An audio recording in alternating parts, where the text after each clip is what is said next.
congrats. When you look back on your career, who were the people that come to mind, coaches, family, that got you here? There's probably too many to mention, to be honest. Obviously, starting as a young fella in Caen, my old fella, bringing me up and down to training, the coaching and advice that I got there, onto school then in Praise and back to Caen, and then kind of into Munster from there. I've been lucky with the people I've come across in close quarters that have kind of mentored me from a young age and given me the love for the game, which is still very much evident today. How are the emotions? Yeah, look, trying to keep them at bay at the moment.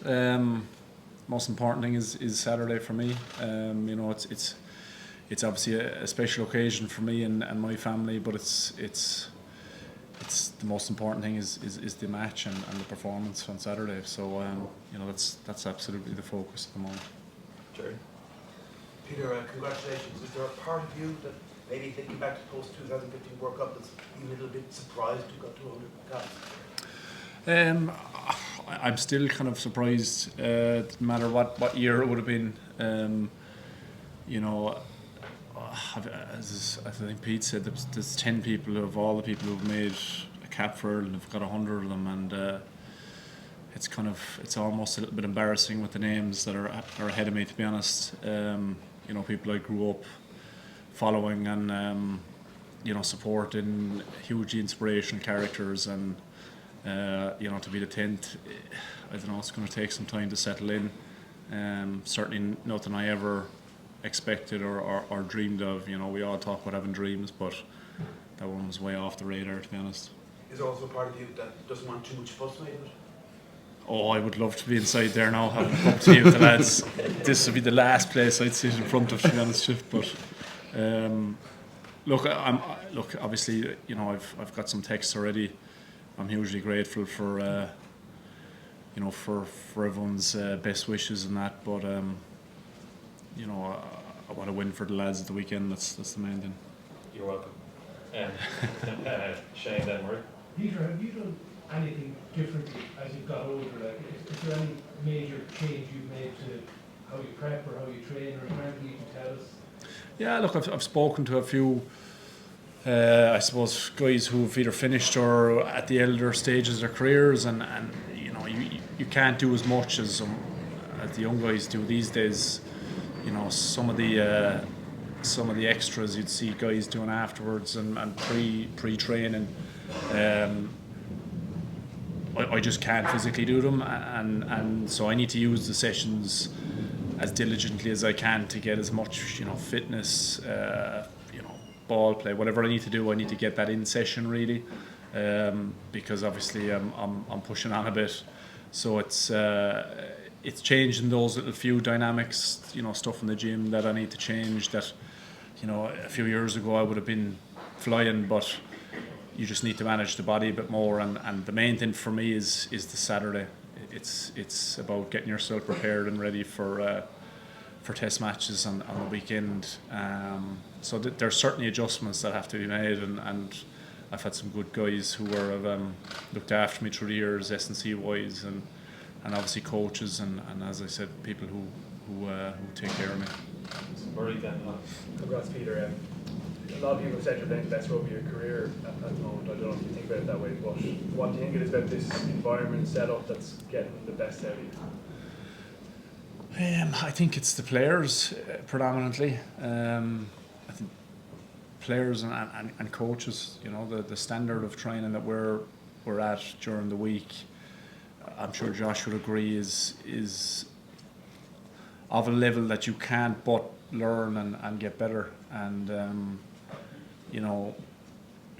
our coaches are opening their eyes up to what potential that we have at times, which is sometimes, not that you put a ceiling on yourself, but it's stuff that you mightn't have had on your radar that is possible. And I think this group of players particularly, never cease to amaze me, the quality of rugby that they can play. And when you're around it as much as I've been lucky enough to be around it,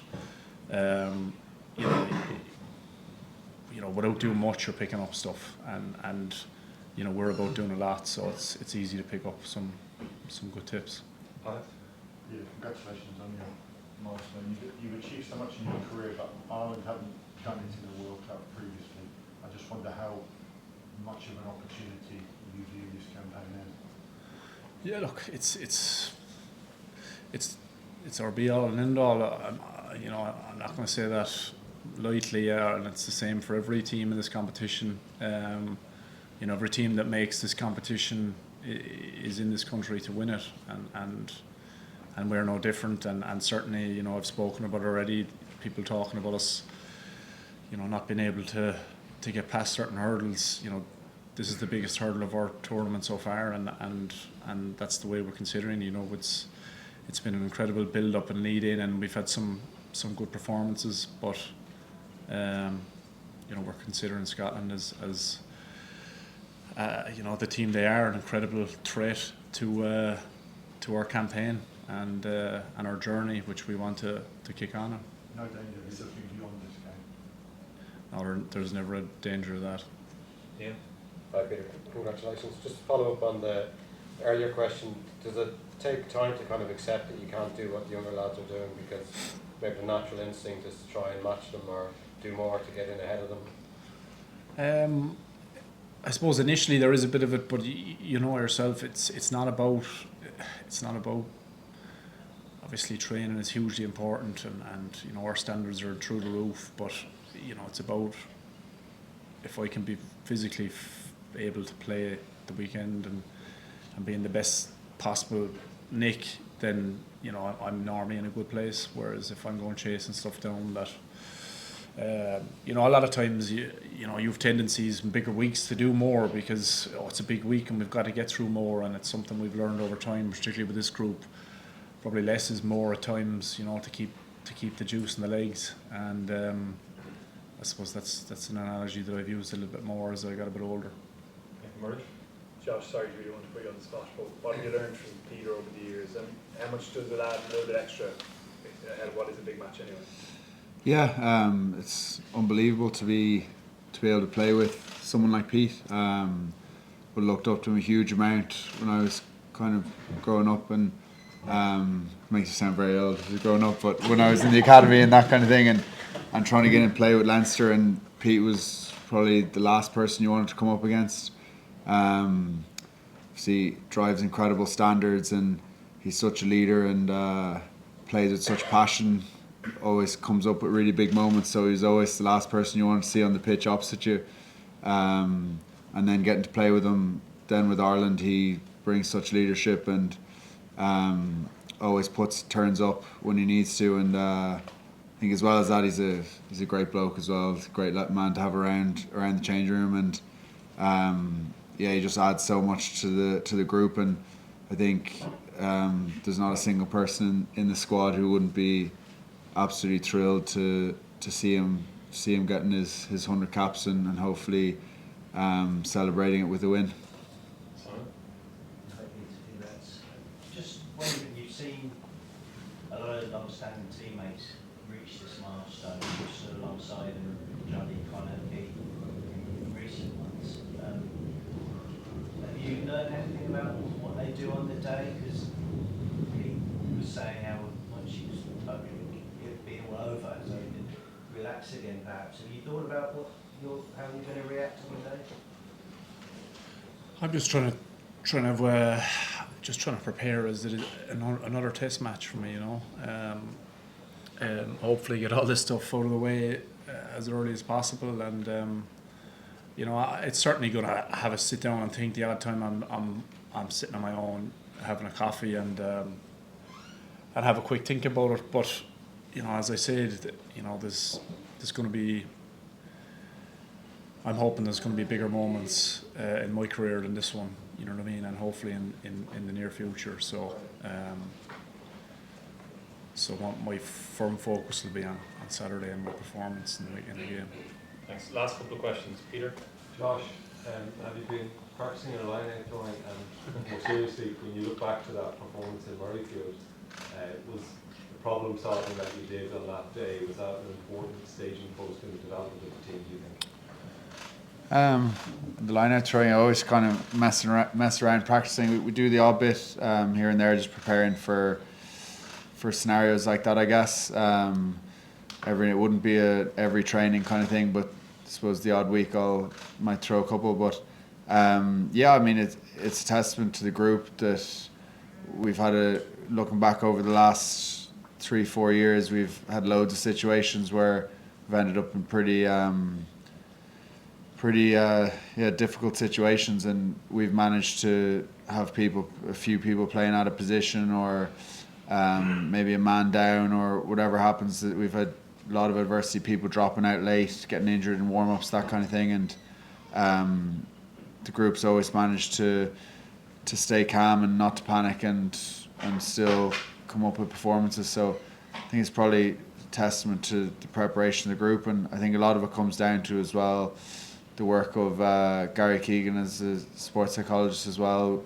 We do a lot of work on remaining calm and dealing with what happens in sport, which is unpredictable things. So I think that's all part of what helps in those situations. Derek? Peter, Randy Erasmus did a wonderful thing directly post the World Cup final last time out. He said he would definitely take his medal to Anthony Foley's grave. You've spoken very eloquently there, almost in new order, of those who've gone before you. Has Anthony come to your mind at all here? You're in Paris.